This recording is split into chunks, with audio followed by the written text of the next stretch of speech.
அனைவருக்கும் வணக்கம். இப்போ நம்ம இந்த வீடியோவில் என்ன பார்க்க போகிறோன்னா 7ஆம் வகுப்பு தமிழ் பாடத்தில் 3ஆம் பருவத்தில் இயல் 2 வந்து நமக்கு இலக்கணம் கொடுத்துருக்காங்க. என்ன இலக்கணம்னா பொதுங்கிற இலக்கணம் கொடுத்துருக்காங்க. இப்போ நம்ம இதில் இருக்கிற கொஸ்டின்கான ஆன்சர் பார்க்கலாம். ஃபஸ்ட்டு பாருங்கள், சரியான விடையை தேர்ந்தெடுத்து எழுதுக. அதில் முதல் கொஸ்டின், செல்கின்றன என்பதுக்கு உரிய பால். ஆன்சர் வந்து பலவின் பால். அடுத்து இரண்டாவது, மழை சட சடவென பெய்தது. இத்தொடரில் அமைந்துள்ளது வந்து இரட்டை கிளவி. அடுத்து மூன்றாவது, அடுக்கு தொடரில் ஒரே சொல் டேஸ் முறை வரை அடுக்கி வரும். ஆன்சர் வந்து 4. அடுத்து பாருங்க, எதிர்பாலுக்குரிய பெயர்கள் எழுத சொல்லியிருக்காங்க.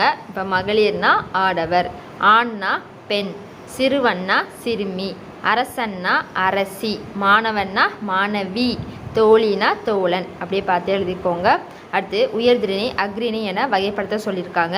உயர்திணைனா என்னெல்லாம் வரும்னா முகிலன், கயல்விழி, தலைவி, ஆசிரியர், சுரதா. நமக்கு மேலே கொடுத்துருக்காங்க பாருங்கள், அந்த அட்டவணைக்கு மேலே. உங்களுக்கு இந்த எழுத்து புரியலாட்டி அதை பார்த்து அப்படியே எழுதிக்கோங்க. அக்ரிணையில் வந்து வயல், குதிரை, கடல், புத்தகம், மரம், இதெல்லாமே அக்ரிணை, அதாவது உயிர் இல்லா.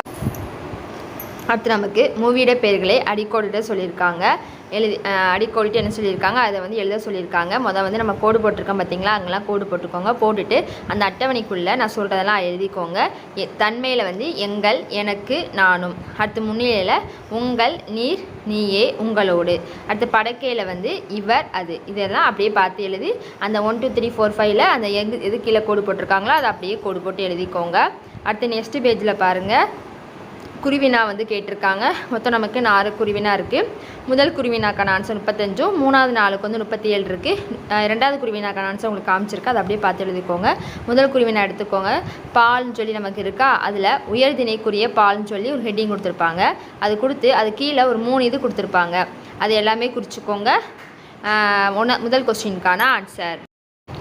அடுத்து 2ஆம் கொஸ்டினுக்கான ஆன்சர் இதுதான், புக்கில் வந்து இல்லை. ஸோ இதை அப்படியே பார்த்து எழுதிக்கோங்க. நாங்கள் வந்தோம், இது வந்து தன்மை பன்மை, ப்ராக்கெட் போட்டு தன்மை பன்மைன்னு எழுதிக்கோங்க. நீ வந்தாய், இது வந்து ப்ராக்கெட் போட்டு முன்னிலை ஒருமை, இதை அப்படியே பார்த்து எழுதிக்கோங்க. அடுத்து 3வது கொஸ்டின் பார்த்திங்கன்னா நமக்கு 37வது பக்கம் இருக்குது, எடுத்துக்கோங்க. 4வது கொஸ்டினும் 37ஆம் பக்கம் தான் இருக்குது. இப்போ நம்ம 2 கொஸ்டினுக்கும் ஆன்சர் பார்த்துலாம். 37ஆம் பக்கம் நமக்கு இரட்டை கிளவின்னு சொல்லி கொடுத்துருக்காங்களா, அதில் ஃபஸ்ட்டு 2வதுல பாருங்கள், விறுவிறு, கலகல, மலமலை ஆகிய சொற்கள். மட்டும் அதை மட்டும் எழுதிக்கோங்க. இது வந்து முதல் பாயிண்ட்டு. விறுவிறு, கலகல, மலமலை ஆகிய சொற்கள். அது கூட சேர்த்து அந்த 2வது லைனில் ஒவ்வொன்றிலும் சொல்லி ஸ்டார்ட் ஆகுது, அதுலேருந்து அந்த பேரா முடிய வரைக்கும் அப்படியே எழுதிக்கோங்க. ஒவ்வொன்றிலிருந்து இரட்டை கிளவி என்பர். இது வந்து 3வது கொஸ்டினுக்கான ஆன்சர். 4வது கொஸ்டினுக்கான ஆன்சர் அதே பக்கம்தான் இருக்குது. அட்டவணை கொடுத்துருக்காங்களா, நமக்கு ஒரு 4 பாயிண்ட் கொடுத்துருக்காங்க. அதில் நம்ம 2 பாயிண்ட் மட்டும் எழுதினா போதும். ஏதாவது 2 பாயிண்ட்டு இரட்டை கிளவி அடுக்கு தொடர் போட்டு ஏதாவது நமக்கு 2 பாயிண்ட்டு நம்ம வந்து எது உங்களுக்கு ஈஸியாக இருக்கோ அந்த 2 பாயிண்ட்டை வந்து எழுதிக்கோங்க.